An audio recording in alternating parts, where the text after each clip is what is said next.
Okay, so most people know that in order to build wealth, you need to spend less than you bring in, save your money, invest, find additional sources of income, repeat the cycle, and that's how we grow wealth. But what is also equally important, but that a lot of people tend to give little thought to, are the subject of this video. This video will share 3 non-financial moves that are key to building wealth. And so straight to the point. First, you've probably heard about the law of attraction. The law of attraction says that like attracts like. And this is applicable to most areas of our lives, relationships, health-wise, and also to finances. Money tends to flow where it feels welcome, like most things in life. Positive energy, positive people tend to attract to themselves, and so does money. So the first step in building wealth before you think of saving, investing, or looking for more money is to have a complete mindset change about money, especially if you have negative attitudes towards money. Here is a quick test. Do you believe money is the root of all evil?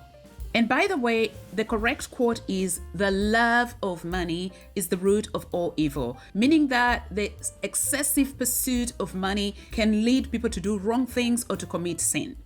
However, think of all the good that money can be used for, like feeding the hungry, building hospitals, helping the orphans, helping the widows, investing in medical research. Money is a tool that can be used for a lot of good, but like other tools in life, human beings can take any tool and use it for evil. So money isn't evil or the root of all evil. It is the love of money, the excessive pursuit of money that can lead to evil. Do not let the negative attitude about money keep you from pursuing your money goals or your money dreams. Here's the thing. If you spend your time and energy being critical about the wealthy, judging them, calling them cheats, instead of investing your energy in pursuing money for yourself, you'll never be able to attract money to yourself. That's just the way the law of attraction works. If you have any negative mindsets, try and change those before you'll become a bucket of wealth.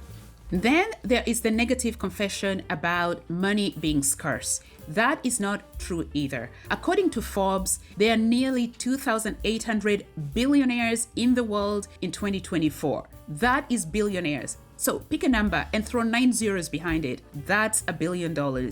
Individuals have that kind of wealth. In the US alone, there are more than 810 billionaires. That tells you there's a lot of money in the world. How about millionaires? The US alone has more than 24.5 million millionaires. Again, pick a number, throw 6 zeros behind it. That's $1 million. In Canada, more than 400,000 Canadians are millionaires. There are more than 50 billionaires in Canada, a country with about 40 million people. So the idea that money is scarce is just a negative confession that will keep you away from pursuing money or believing that you deserve some of it. Once you change that mindset and believe there's plenty of money in the world and you're deserving of part of that money, you'll see that money will start to flow towards you. Then the attitude that some people are born poor and therefore disadvantaged, people like us cannot get ahead in life. That's a negative attitude that will keep you back. Once you change that mindset, you'll see opportunities to make money all around you. If you do a little research, you'll find that there's so many first generation wealthy in our society today. People who started from absolutely nothing, or people who moved from dire poverty to seek wealth, especially in the West. And by the way, if you were born in the West, in the US, in Canada, in France, in Germany, in the UK, in one of the first world countries, you already had a leg up on the rest of the world. So the idea that money is scarce is a fallacy. It's a folly. Unless you change that mindset and believe that there's plenty of money out there and you are deserving, money will keep away from you. You've probably heard of Jan Koum. Jan Koum is the founder of WhatsApp, and WhatsApp is the biggest mobile messaging app in the world. Now, Jan Koum wasn't even born in the US. And like I said earlier, if you were born in the West, you already had a leg up on the rest of the world. The rest of us who had to migrate to the Western Hemisphere in pursuit of our American or Canadian or, whatever dreams. Jan Koum was born in Ukraine and migrated to the US as a teenager with his mother. And they started out by surviving on social programs. And that's how he started in life. But he believed that the West had so much and he was deserving and he was going to go after his share of all the wealth in the world. Guess what? Today, he's part of that 9-0 club. But you have to remember that he migrated to the West as a teenager with his mother, but he didn't assume that there wasn't enough people like him as an immigrant growing up on social programs. So unless you change that kind of mindset, believe that you're deserving and go out and pursue your financial dreams fearlessly, money will continue to elude you or stay away from you. If you conduct a little research, you'll find that the wealthy do not feel ashamed talking about money. They start to teach their kids about money when the kids are very young, while you'll find that the poor homes or the poor families tend to feel a sense of shame about money. They avoid talking about money. That will hold you back. Decide that you're going to be free about money. You'll talk about money. You'll relate and associate with people who are in money, who you can learn from, and you'll see that money will start to flow towards you because you'll see opportunities suddenly opening up all around you. And one other mindset shift, don't forget to be grateful. Grateful people are positive people. Now, before we move to the next point, a bit of housekeeping. If you enjoy content like this, please consider liking and subscribing to my channel. It encourages me to continue making these videos. And I'm also looking to encourage other people to get interested in their personal finances. Also, don't forget to hit on the bell icon so that you're notified every time I post a new video. Please note that this video is meant for entertainment and educational purposes only and does not constitute investment or financial advice. Now, with that out of the way, let's look at the next point. So, number 2, the second key non-financial factor on your financial journey is to mind your company, the people you hang out with. Here's something. Bill Gates originally learned how to play bridge as a kid, but then shelved it and didn't give it much thought. But today, he's an avid bridge player because of his friendship with Warren Buffett, because Warren Buffett is a champion bridge player. And over their decades of friendship, you can expect that they played bridge a lot. And so the people we hang out with would tend to rub off on us.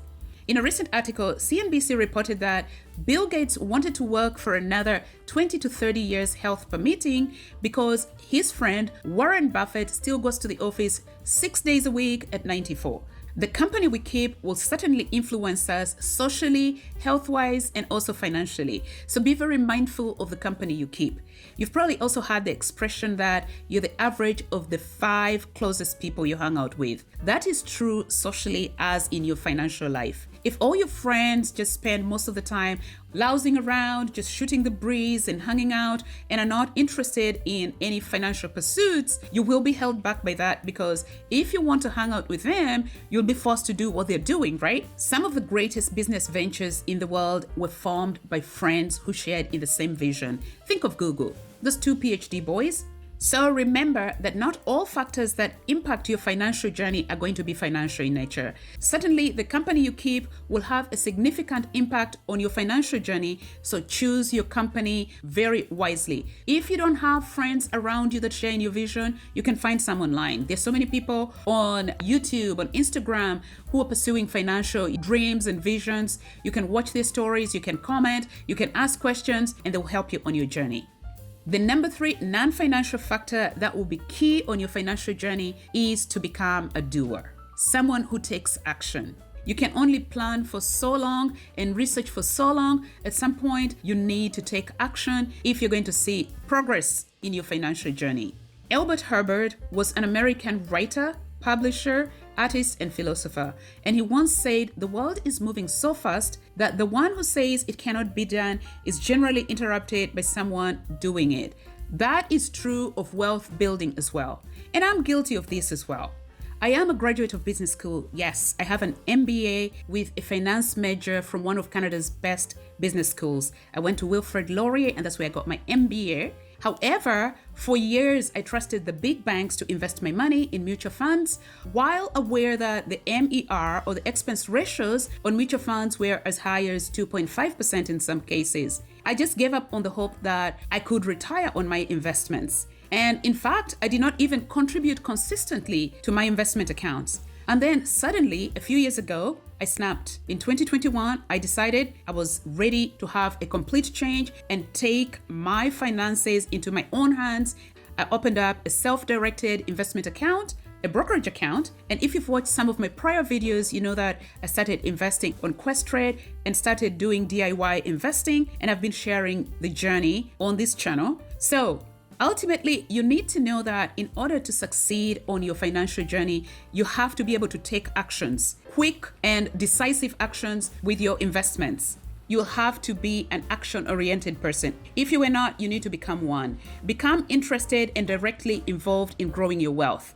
Now, I know we all want different things in life, but I think it's safe to assume that all of us could use a little more money. So it's safe to assume that most of us want a little more money. However, sitting around and waiting until you get more in order to invest or to grow your money is a folly. That's not going to take you anywhere. You need to get up and take action today. Some people are going to say, well, I'm waiting until I get more money, then I can invest. No, you can start with $1, or you can start with zero. You can start by trading your time or your energy. That's what employment is. When you go to work and get paid, you're just selling your time to an employer. So do not wait until you have enough to get started with investing. Start with as little as you have. That is telling money, I want you to come my way. Tapping into the greater universe where there is abundance of money. Sell stuff that is sitting around your house that you haven't used in years. I'm guilty of this. Recently, I have started selling a lot of things on Marketplace to kind of, declutter, and it's bringing in money, and I can put that money then into the stock market. So before you even think about saving and investing or budgeting or setting goals, believe that you are deserving of money and that there is plenty of money in the world to go around. And if you were born into poverty or you did not start with a silver spoon, remember there's so many other people out there who started from a lower place than you. Like I said, if you were born in the West, you probably have a leg up on a lot of people. But having a negative mindset about money, of thinking that people who are rich are evil, will keep you from attracting wealth into your orbit, into your world. So anyway, I hope you enjoyed this video and found it helpful. If you did, please consider liking and subscribing. Thank you for watching.